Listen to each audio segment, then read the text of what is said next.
Vamos experimentar aqui o famoso e, por que não dizer, nem tão bem falado tereré pantano, né? Dizem que esse te leva direto pro banheiro, né? Cara, grido. O Paco do sorvete chegou ao Paraguai. Agora há pouco um policial veio até mim e pediu, por favor, para eu não descer aqui na Chacarita. Você realmente não deve entrar, de verdade. É complicado. Não é que eu recomende ou proíba você de entrar, mas... E como policial, vocês têm dificuldade para entrar? Na verdade, sim. A gente obedece ou arrisca? Em Bahia Chapá, como vocês estão? Bem-vindos a mais um episódio de Um Topo pelo Mundo. Estamos em Assunção, capital da República do Paraguai. Fiz ali minha saudação em Guarani, que acho que ficou nota -10, mas tudo bem, a gente tentou. Estou aqui, a poucos metros do rio Paraguai, que é o que dá nome a este país. No idioma guarani significa algo como água que forma um grande mar, fazendo referência à sua foz no rio Paraná, que depois deságua no Rio da Prata e por fim termina desembocando no Oceano Atlântico. Estamos em um país, vamos dizer, pequeno, 6 milhões de habitantes. 2.300 deles vivem aqui na sua capital, em Assunção.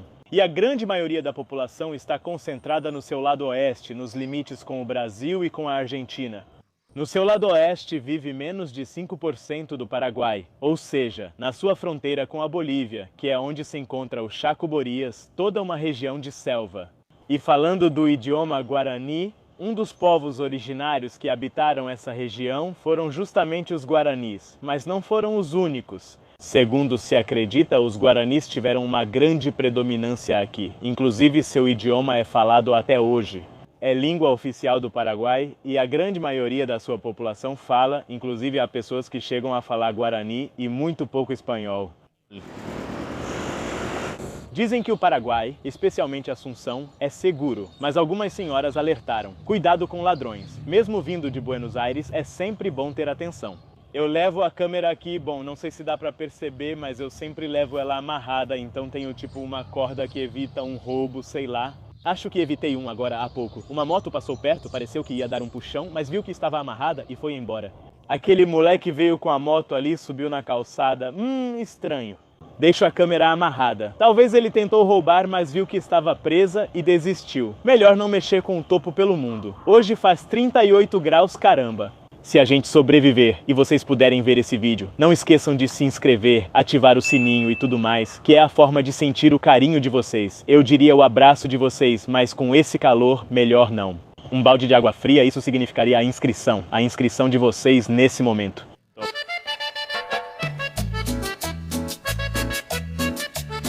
Pois bem, como foi a chegada dos espanhóis a estas terras, vocês devem estar se perguntando. Ano de 1524, um grupo de exploradores chega a este território, mas não se estabelece. O que está documentado é que foi a primeira vez que pessoas espanholas pisaram o solo do atual Paraguai. No entanto, uma década depois, em 1536, Pedro de Mendoza funda sem sucesso a cidade de Buenos Aires. O forte que havia construído foi destruído e eles tiveram que fugir às pressas. Para onde vieram? Para cá. Foi assim que em 1537 fundaram a cidade de Assunção. Poderíamos dizer, você foi para o Paraguai porque é um puta cagão. Não, melhor cortar isso, topo.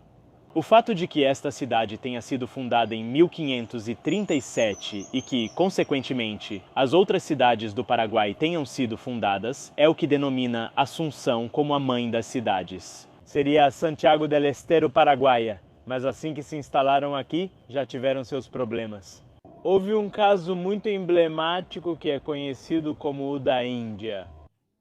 Juliana, que foi uma criada guarani explorada pelos colonialistas espanhóis, que matou seu explorador, seu senhor espanhol.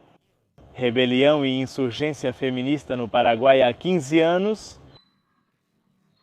O que acham? Viva a Índia, Juliana? A questão é que Álvar Núñez Cabeça de Vaca, que era o governador do Paraguai naquela época, mandou decapitar a Índia Juliana, a condenou à morte. Mas o Paraguai continuou mostrando um espírito rebelde. Aqui temos este edifício que antigamente era o Cabildo, e que aqui em 1717 aconteceu a Revolta dos Comuneiros. Foi o prelúdio da independência. Os guaranis explorados pelos espanhóis, sob um regime feudal, se rebelaram contra o sistema que colocou em xeque a legitimidade do governo do Império Espanhol. Acabei de passar agora pela orla uma tropa de soldados que, olha só, estavam bem bêbados, hein? Estamos caminhando pela rua principal do Centro Histórico de Assunção, que é a Rua Palma. Poderíamos dizer que é como a Rua Florida em Buenos Aires, mas nesse caso não é para pedestres. Olha que impressionante esse prédio. É como uma espécie de União Soviética e com a placa de Tóquio ali em cima. Olha, entre as camisas do River e do Boca também vendem aqui a camisa do Lanús. Dá para ver que vários começaram a torcer para o Lanús aqui depois que eles foram campeões. E isso é uma sensação que eu compartilho com vocês. Eu acho Assunção um pouco parecida com Malabo, a capital da Guiné Equatorial. Assim, uns flashes. Obviamente com todas as suas grandes diferenças, mas tem algumas coisinhas que me fazem lembrar da minha recente visita ao único país da África que fala espanhol. Obviamente que existe o denominador comum de terem sido colônias espanholas, mas tem esse ar de semelhança. Poxa, outro prédio estranho ali. Mas nesse caso em particular está abandonado. Estamos em uma das praças do Centro Histórico de Assunção, que é a Praça da Liberdade. Aqui tem de tudo. Você encontra desde pessoas vendendo roupas esportivas até artesanatos variados que são ótimos para levar como lembrança. Vocês já sabem, o topo é minimalista, não compra essas coisas, mas, por exemplo, temos aqui uma toalha incrível com uma qualidade espetacular. Não sei quanto custa. Olá, tudo bem? Como vai? Quanto estão as toalhas? Essa é de algodão. Essa tem 3,5 metros, 400 mil guaranis, mas eu tenho menores também. Me chama a atenção que junto com a bandeira do Paraguai vendem a dos Estados Unidos. Quanto custam as bandeiras, senhor?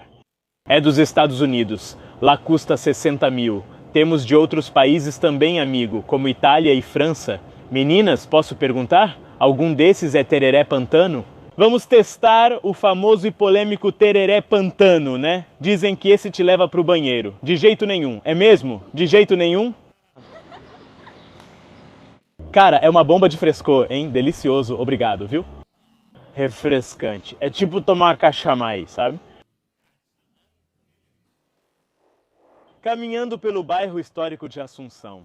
Vamos encontrar este lugar onde na noite de 14 de maio de 1811 os conspiradores conseguiram a independência do Paraguai diante do Império Espanhol. Segundo podemos ver na história, a independência do Paraguai foi muito influenciada pela Revolução de 25 de maio de 1810 na Argentina. E que, nos anos seguintes, foi levando às diferentes revoluções que aconteceram no restante dos territórios sul-americanos. Um dado curioso é que, quando aconteceu a independência do Paraguai, em 1811, eles quiseram se anexar às Províncias Unidas do Rio da Prata.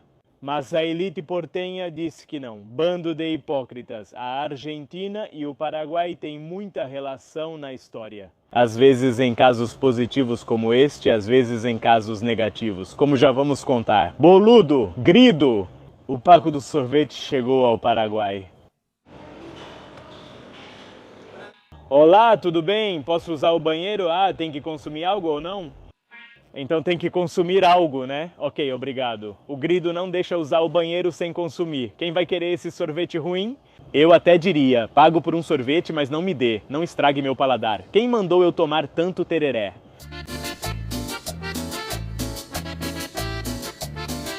Vim tomar uma limonada para me refrescar porque o calor está demais. E estamos aqui no terraço da Manzana Rivera. Esta é uma quadra histórica de Assunção e que perdura desde a época colonial. E atrás de mim temos o Palácio López, que nada mais é do que a sede do governo do Paraguai.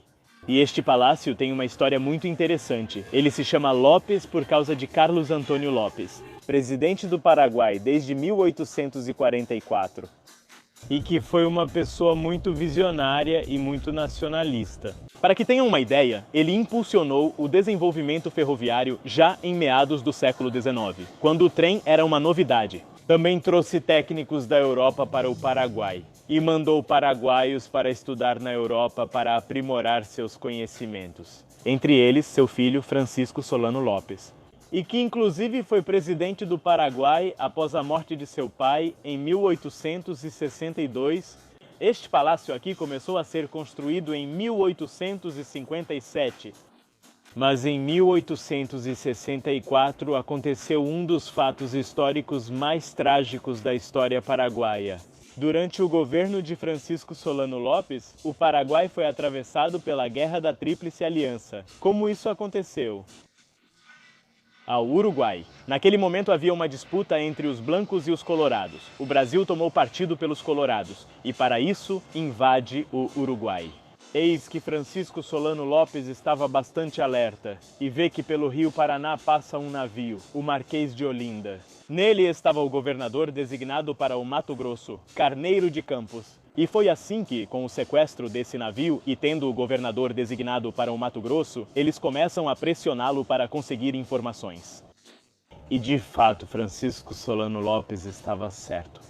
Porque eles já tinham planejado a invasão do Paraguai com 12 mil soldados, 6 mil que já estavam próximos do território e outros 6 mil que estavam para chegar, e foi assim que se iniciou a guerra. Esse foi o casus belli. No início, o Marechal Lopes estava indo muito bem na batalha, mas no dia 1º de maio de 1865, a Argentina, governada naquele momento por Bartolomé Mitre, se alia ao Brasil e ao Uruguai e formam a Tríplice Aliança. E foi assim que, em 1º de março de 1870, o Marechal Francisco Solano Lopes foi abatido pelas tropas inimigas da Tríplice Aliança. E isso resultou no fim da guerra, no Paraguai. Ambos os lados sofreram com doenças terríveis, como epidemia de cólera.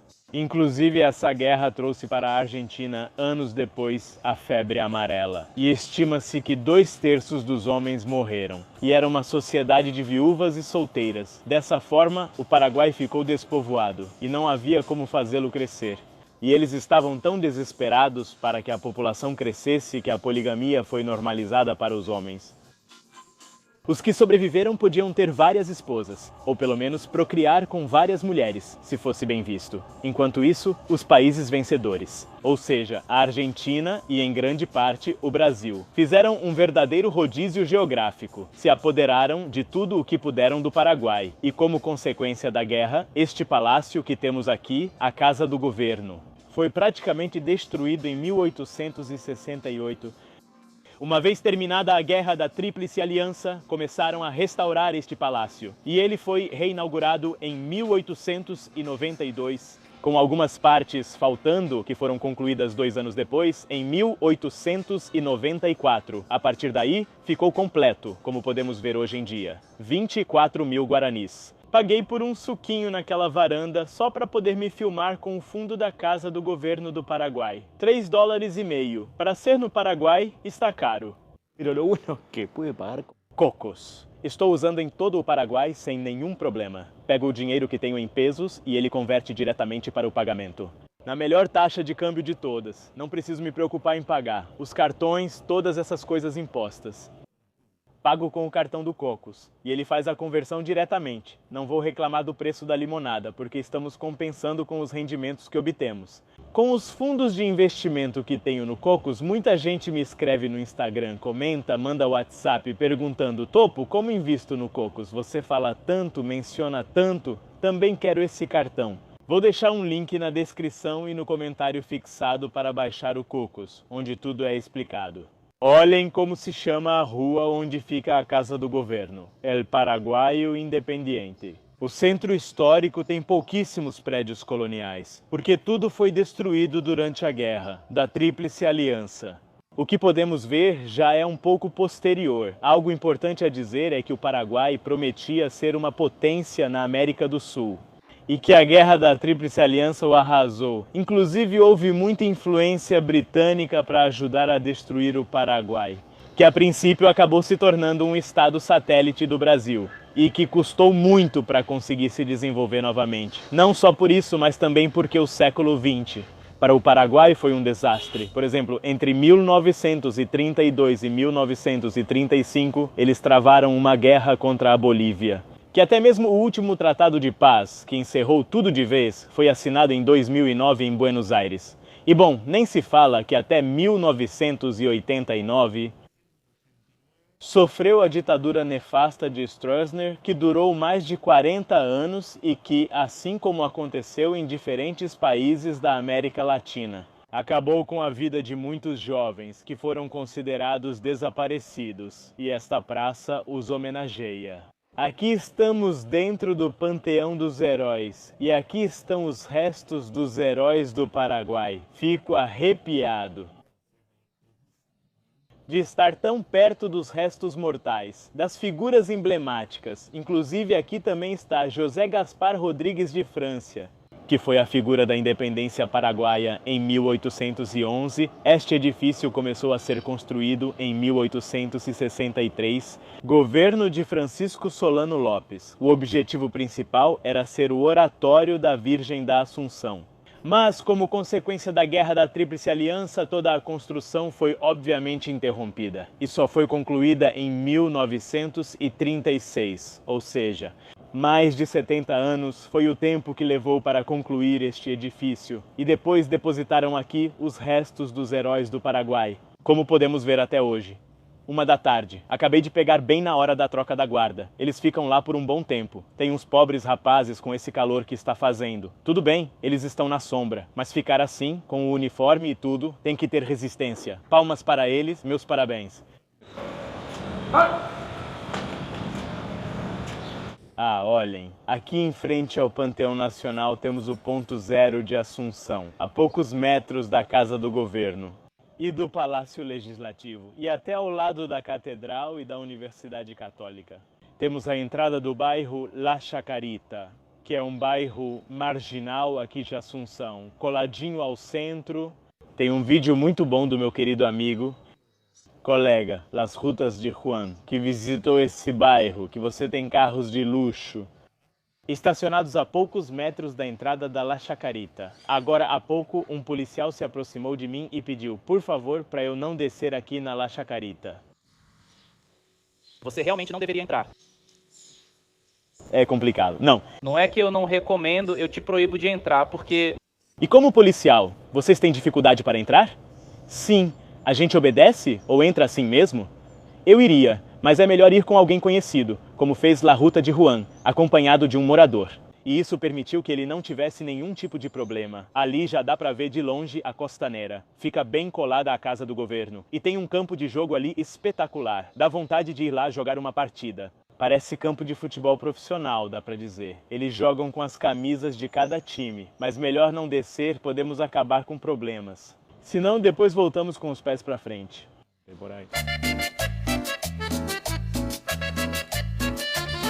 Bom, dei uma parada à tarde para vir pro hotel, tomar um banho e descansar um pouco desse calor que tá fazendo. Aproveito e mostro rapidinho o quarto para vocês, que tá demais. Veio com 2 camas, acho que porque não tinha outra opção. Simples assim. Me custou $50 por noite, inclui café da manhã completo, piscina e sauna. Só que, bom... A decoração é um pouco antiga, mas funcional. Eu gosto desse tipo de decoração, meio dos anos 60 ou até dos anos 50, podemos dizer. O quanto? Dos anos 60. E não é permuta, eu paguei mesmo. Papá. Mas enfim, estou mostrando porque achei $50 por esse tipo de hotel. Não é caro mesmo. Agora, se o hotel ver o vídeo e me escrever dizendo Topo, te convidamos de novo para o Paraguai. Ou até fazemos algum tipo de promoção, que você coloca um código e tem um Topo desconto para quem vier aqui. Bom, será muito bem-vindo. E o mais retrô de todo o quarto é o banheiro. Que bom, já está usado, eu já tomei banho. Mas ele tem essas cores marrons, mogno. Eu gosto, eu gosto. O hotel não é pouca coisa. Nesse mesmo lugar ficou nada mais nada menos que Mirta Legrand. Para quem não é da Argentina, é como se fosse a nossa rainha da Inglaterra, digamos assim. Mas com características argentinas. E também esteve aqui Moria Kazan. Opa, cara, espera aí. Mercedes Sosa esteve aqui. Horácio Guarani, não acredito. Cara... Sem brincadeira, Charlie esteve neste hotel. Bom, Fito também, aqui está a foto. Olhem que juventude. O que vocês acham? Deveriam colocar a foto de um topo pelo mundo nesta galeria da fama. Ainda não, ainda me faltam alguns seguidores para isso. Então inscrevam-se no canal. Assim vocês me ajudam a entrar na galeria. Oh, telefone.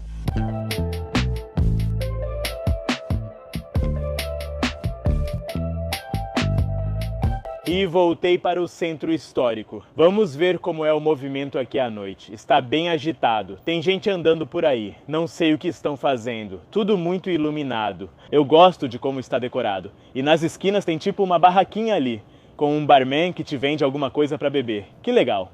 A balada rola aqui bem no meio da rua. Desci até a orla. Todo mundo está aqui. Parada obrigatória para caminhar a essa hora da noite. Dá uma refrescada. Está ventando. Inclusive lá embaixo vejo gente na grama. Não sei como conseguiram. Ah, pularam e foram. Não sei se pode. Acho que não. E lá tem um parque de diversões com uma roda gigante enorme. Ah, não sei como vocês chamam aí nos seus países. E não sei se a câmera consegue pegar. Mas do outro lado continua sendo território paraguaio. E mais ao fundo dá para ver umas luzes que já pertencem à República Argentina. Bem aqui está a cidade de Clorinda, que faz parte da província de Formosa, uma província que ainda falta eu conhecer.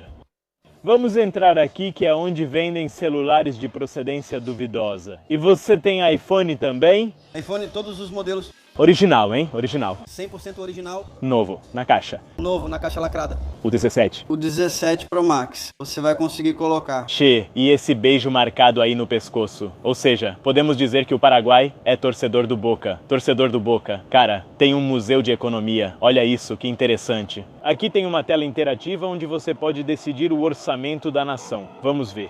De repente você começa a andar por aqui e se sente como se estivesse em uma filial de Beverly Hills. É um micromodelismo das cidades estadunidenses. Cidades estadunidenses.